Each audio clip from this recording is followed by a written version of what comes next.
everything that has transpired has done so according to my design.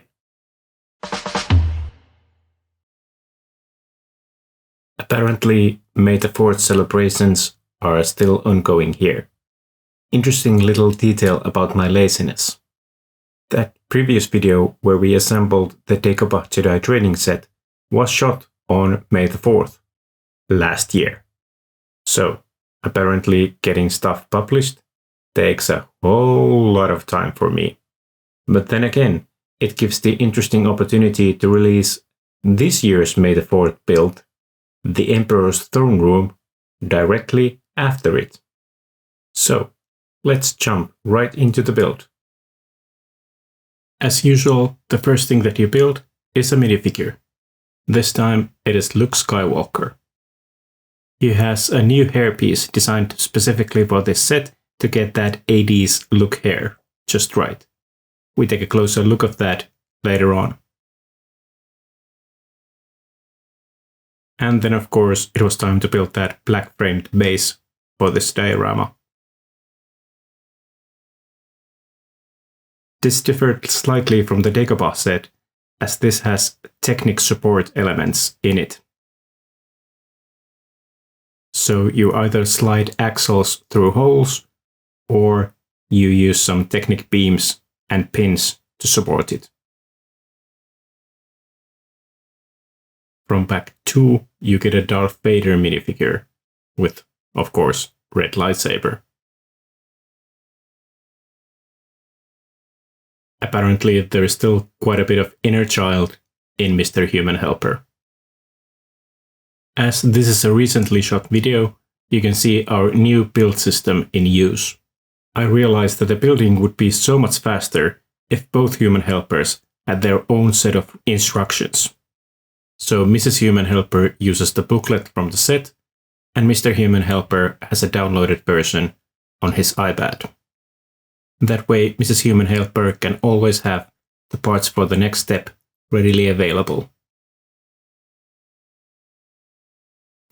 The steps to Emperor's Throne were already quite complete, and now it was time to concentrate on that back wall. Here you can see the Technic beams with pins being built. They support the overall structure. Next part was extremely interesting. We got to use some flex tubing and create supports for the back wall. The ends of flex tubing are slotted in Technic elements. This is quite an interesting idea to create a round shape.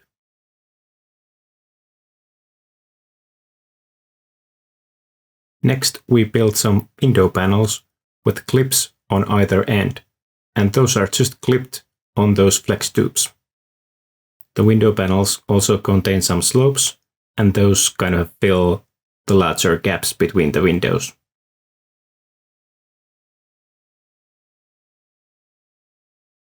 So really, the window panels are not actually connected to each other. They are only connected to the flex tube via those clips.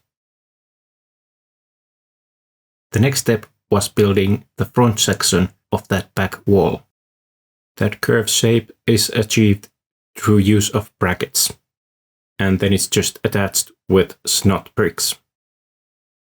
And that giant glass panel in the middle is just sandwiched there in between, and it's not connected via any studs.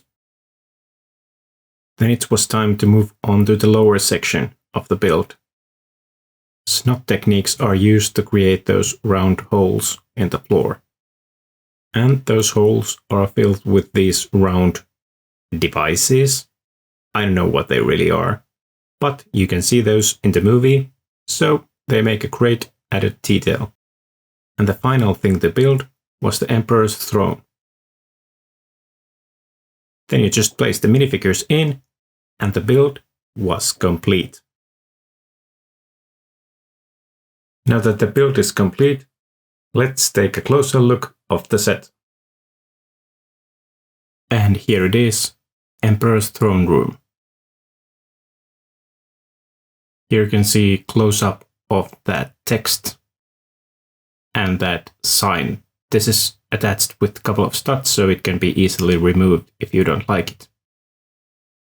And here's a close-up of those round devices. And here's a close-up of that new hair that Luke Skywalker has. And of course, Emperor Palpatine sits there on his throne at the back.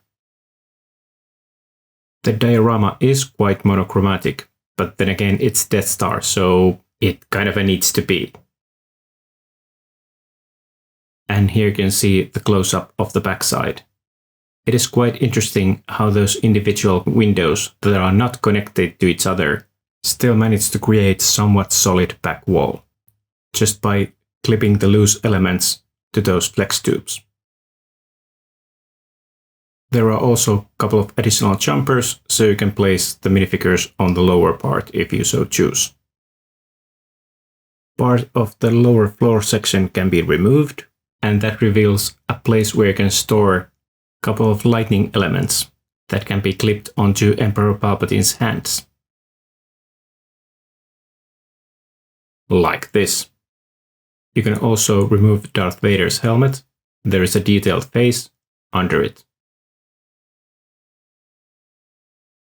So you can also create this scene where Palpatine uses Force Lightning on Luke. And if you really want to create an accurate scene, you can remove Darth Vader's hand. And here you can see Emperor's throne room side by side with a Dagobah Jedi training set. And I really can't decide which one I like the most. Dagobah is more colorful, but somehow that final duel is more impressive.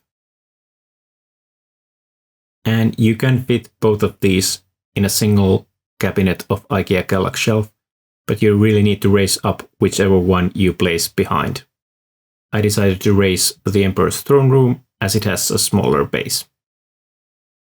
Here I have used some books as a temporary solution, but they will be eventually replaced with a black or white box, or perhaps even something brick-built.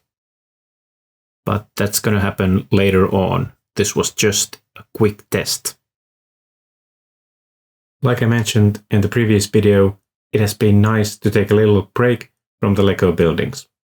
But now I think it is time to get back on the track. There is still an assembly square-sized hole in my Lego City layout. And we're starting to fix that problem in the next video. I will upload that next video ASAP, but as you already know, when a Sloth says that, it means as slowly as possible. Bye bye.